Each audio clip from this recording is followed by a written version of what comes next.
The woman who did so much, I can take a few minutes to drive to her grave and sweep the leaves off. She was a beautiful spirit. The beauty of her contributions, the beauty of her life is so inspiring that I can't help but celebrate her.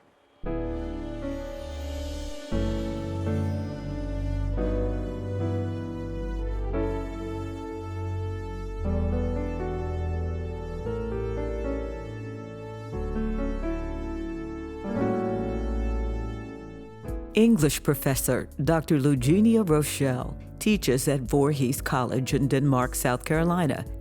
She is one of more than 38,000 people who have had their lives enriched by education, because this woman focused on achieving one goal. At age 25, Elizabeth Evelyn Wright founded the Denmark Industrial School for Colored People in 1897. That school is now Voorhees University, and as of April 2022, has operated continuously for 125 years. Founding a school is an impressive achievement for any 19th century Black woman. It is specifically notable for one who started life in this rural Talbotton, Georgia neighborhood. When Lizzie was born in 1872, Talbotton was among the state's wealthiest cities. It even had a school that educated women, if they were white. But Black children didn't have schools. Instead, most likely a teacher from the North taught classes in the basement of this former African Methodist Episcopal church. Elizabeth Evelyn Wright got started school at around age 7, and the school year back then lasted around about 3 months. And from there, she decided at age 16, decided to attend Tuskegee, because she by this age, she was wanting more and more out of her life. Slaves and their descendants have lived and been buried here for more than 150 years. Still, Lizzie, as she was called when she lived here, was fortunate. Her father had regular work as a carpenter. He most likely helped construct the beautiful churches and large homes for the wealthy in town. He also built a 3-room house on land he owned for Lizzie and her full siblings, and a separate house for the family of his second wife, Mary. Mary's house and the house belonging to Lizzie's mother, Virginia, stood side by side. Virginia was full-blooded Cherokee. Lizzie's stepmother cared for Wesley's many children from both women. Outsiders thought they were one family. Wesley Wright was described as tall and stout. Lizzie may have inherited her father's physique, but not his robust health. She lived a life plagued by debilitating stomach problems.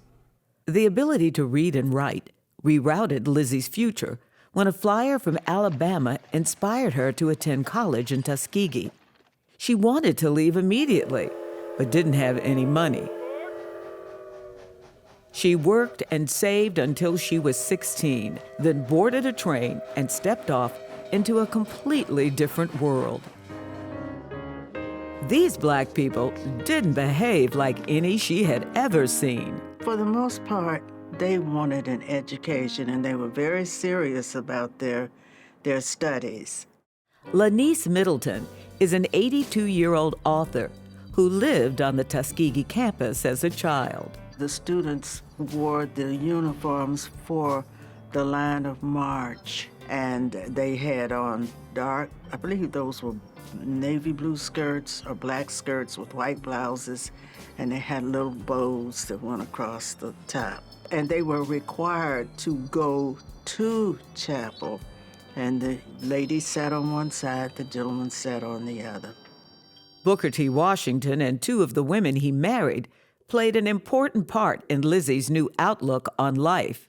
I was at Tuskegee only a short time before I made up my mind to try and be the same type of woman as Mr. Washington was of a man.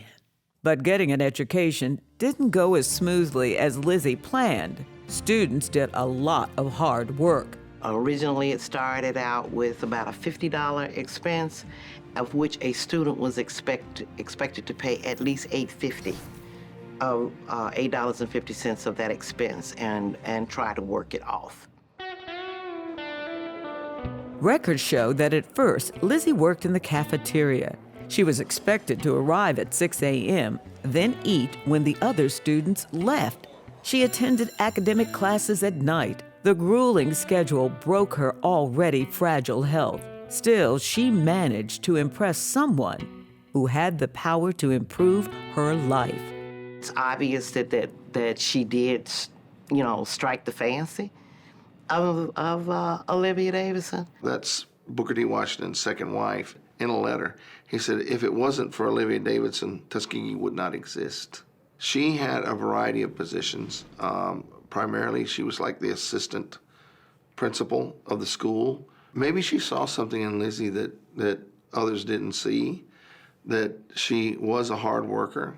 And both Washingtons, Olivia Davidson and Booker T, admired that in people, that they were hard workers, they were dependable.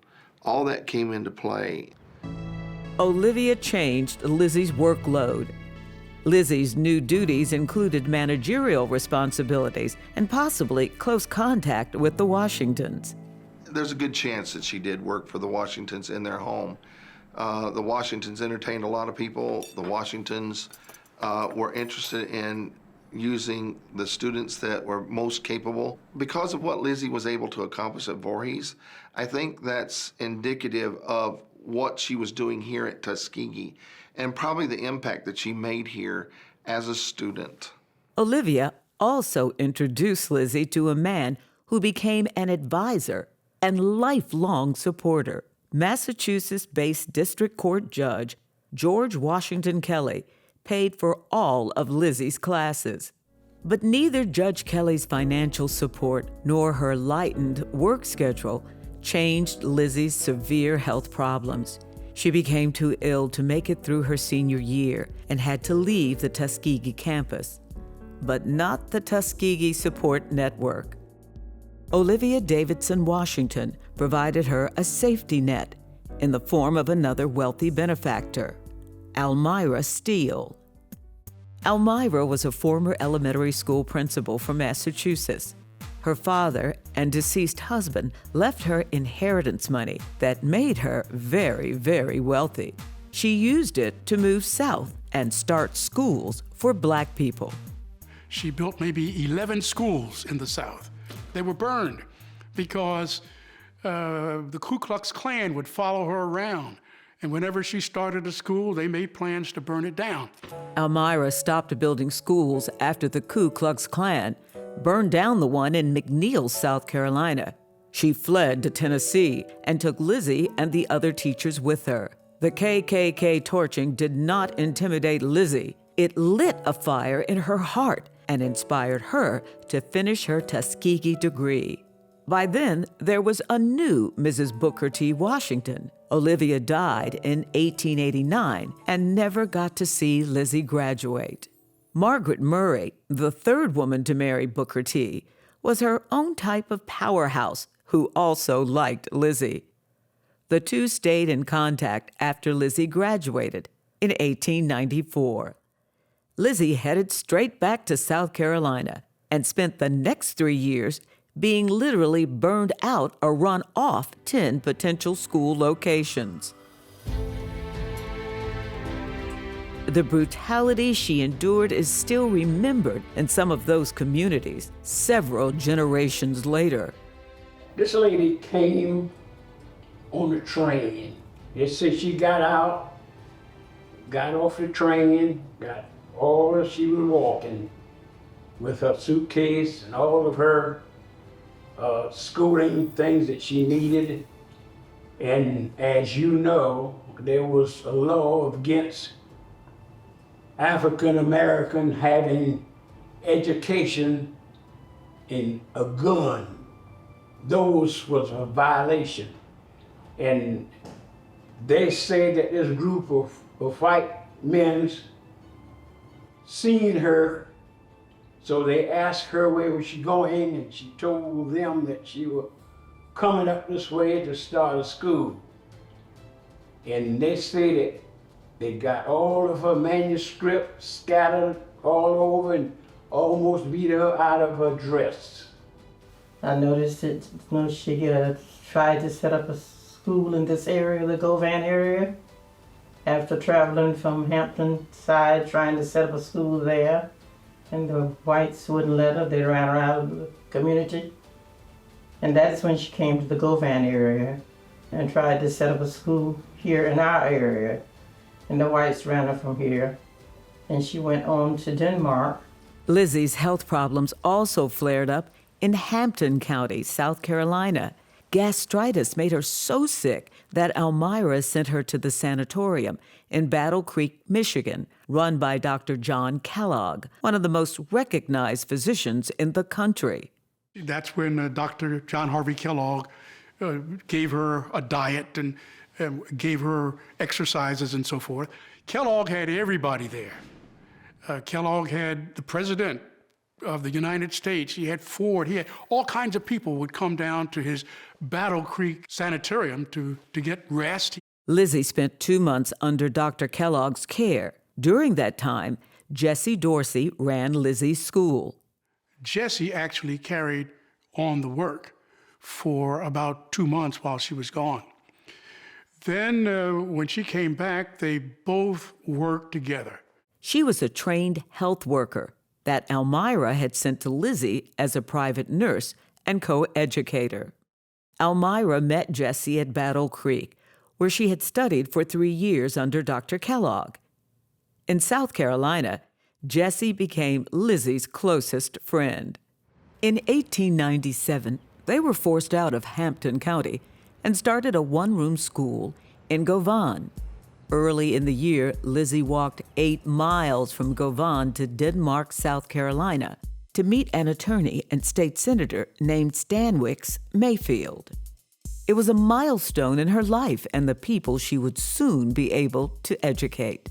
But it didn't start off well. In Mayfield's mind, Lizzie was only qualified to teach in Orangeburg at what is now South Carolina State University. She didn't want to do that and told him so, bluntly. Thanks, but I'm not seeking a job for myself. I want to build an industrial school in which to teach poor boys and girls of my race to lead useful lives. Mayfield issued a challenge to her. He promised to help Lizzie start a school if she brought him a written recommendation from Booker T. Washington. She did. Elmira also paid Mayfield a visit, and he kept his word.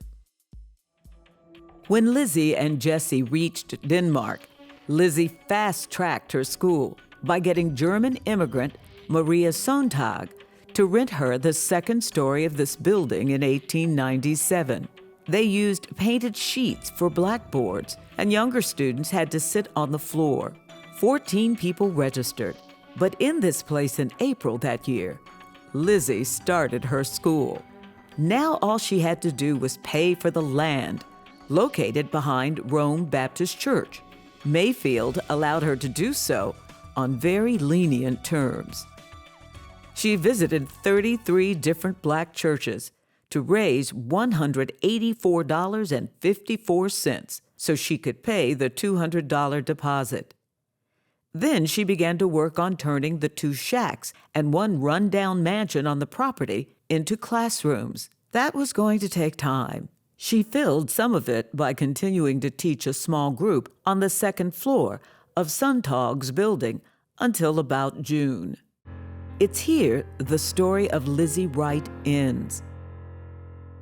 All of our records record her as Lizzie up until after she has graduated. But the story of Elizabeth Evelyn Wright, founder of the Denmark Industrial and Normal School, just gets started. The reason that Lizzie probably changed her name to Elizabeth is because Lizzie is a child's name. that starting a school needed a more formal or appropriate name. Lizzie is remnants of slavery. Elizabeth is a more proper name for a teacher. There was no support from the state. Elizabeth and Jessie had to make do to make it work.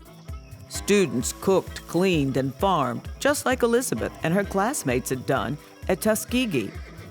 Lizzie had her school, but she wanted more. She wanted land.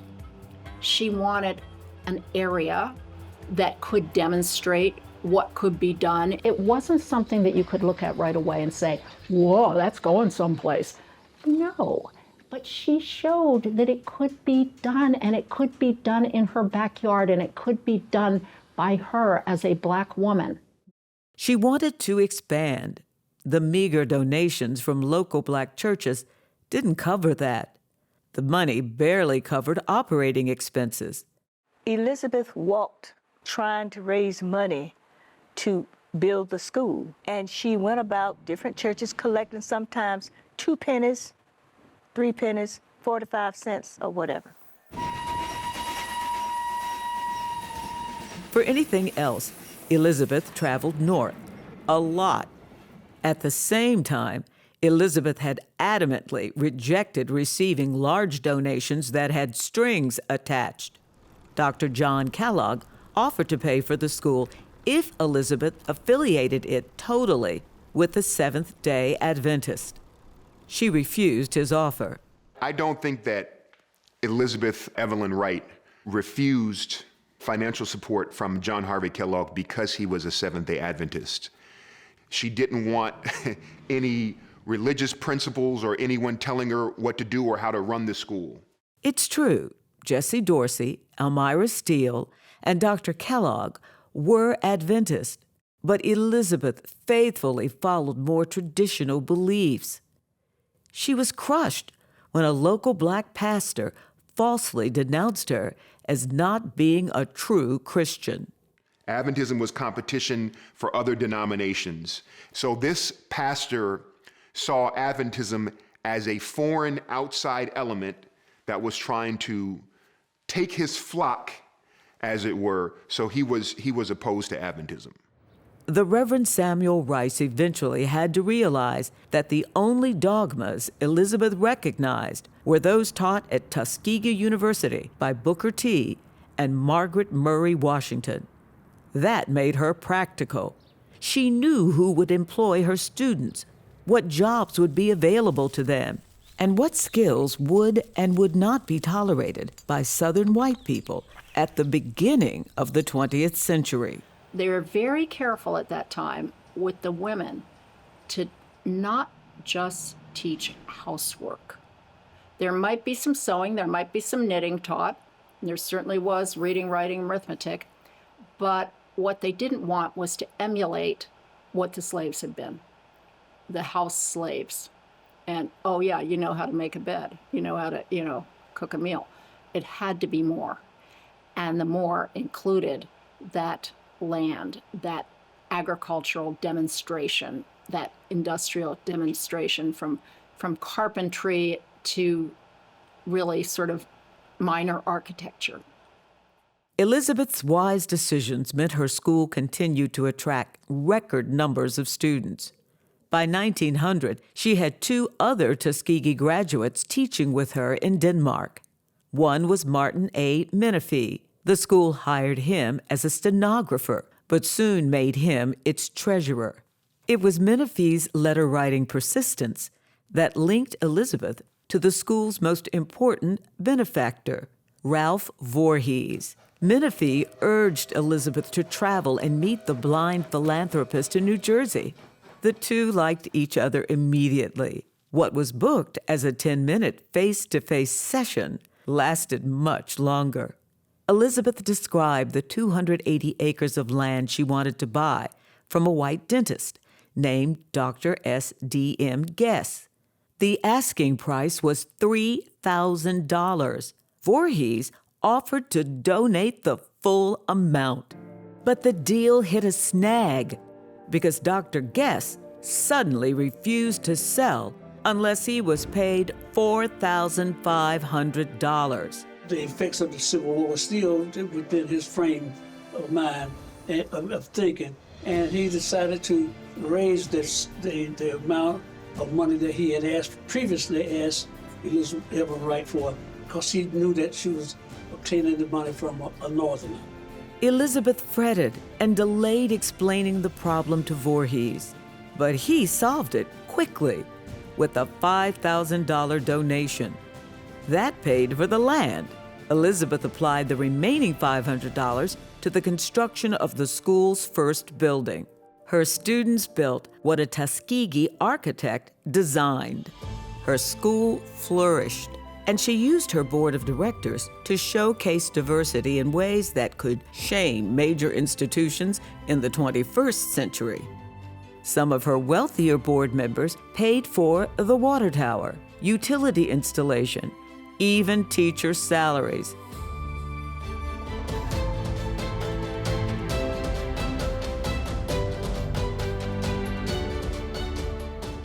I think that she decided to mix those people together just to get a wide variety of people that would encompass her ideas on education and what she was trying to do, because this had never been done before, not in the fashion that she had done it.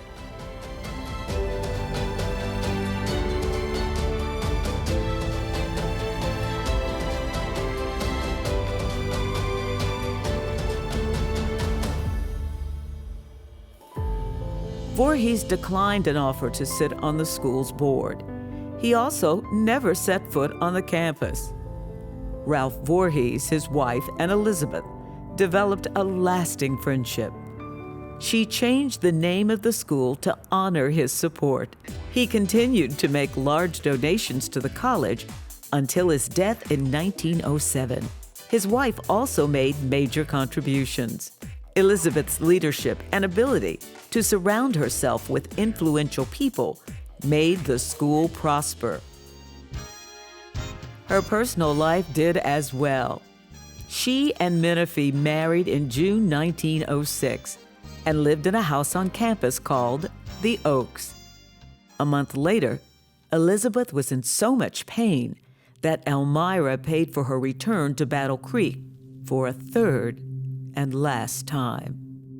In 1906, they tried to find a local doctor to help her. Then they took her to, Augusta, Georgia, to the hospital there. And then finally, Elmira Steele said, let's send her to Dr. John Harvey Kellogg. Early in December, she wrote to tell her husband that she was feeling better and expected to come home. But that didn't happen. The founder of Voorhees College died in Battle Creek, Michigan, on an operating table, December 14, 1906. But this is not the end of a sad story. Elizabeth Evelyn Wright passed away knowing three things. She had lived a life of purpose. She made decisions forged in faith. And she had found love. Few people outside the state of South Carolina know about Elizabeth Evelyn Wright because she died before her 35th birthday. She didn't get a chance to see Voorhees College expand to Voorhees University. She didn't get a chance to train a successor, and she didn't get a chance to cultivate her own legacy. But we are here 125 years later because what she founded was so structurally sound, and it continues to uplift and impact the lives of students who benefit from her vision. The world lost a leader when Elizabeth Evelyn Wright died. However, we should all be grateful that she used the few years she had to show us just what it takes to achieve the next level of excellence. These are some of the faces and names of the more than 38,000 people who have lived lives of prosperity and success because one woman wanted to open a school for Black people in South Carolina. In 2022, on its 125th anniversary, this institution still shines as a beacon of hope and the tangible manifestation of Elizabeth Evelyn Wright's dreams. Because what she did made it possible for so many young people to get an education, to get jobs, and to have good lives. She has made it possible for me to work today. So I'm thankful to her for all that she has done for me and thousands of young men and women, and in the future to come.